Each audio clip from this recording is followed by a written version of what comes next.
po from the book of Proverbs, chapter 22, verse 6. Train up a child in the way he should go, and when he is old, we will not depart from it. Amen.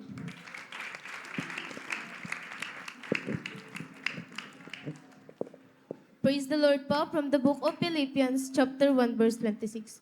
That your rejoicing may be more abundant in Jesus Christ for me by my coming to you again. Amen. Praise the Lord po from the book of Deuteronomy, chapter 6, verse 5. You shall love the Lord your God with all your hearts, and with all your soul, and with all your might. Amen.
isang batang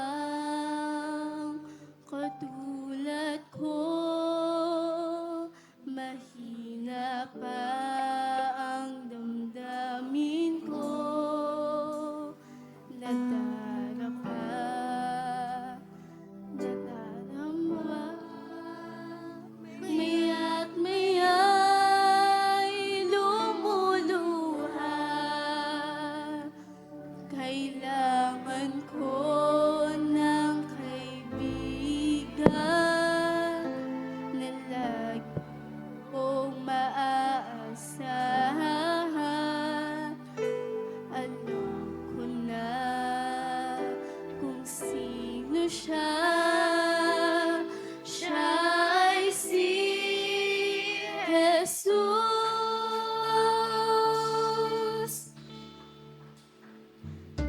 Si Jesus, si Jesus, ang isipin ko. Sakaling mang may takot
Amen. Praise the Lord. Hallelujah. Hallelujah. Hallelujah. Everybody shout, praise the Lord.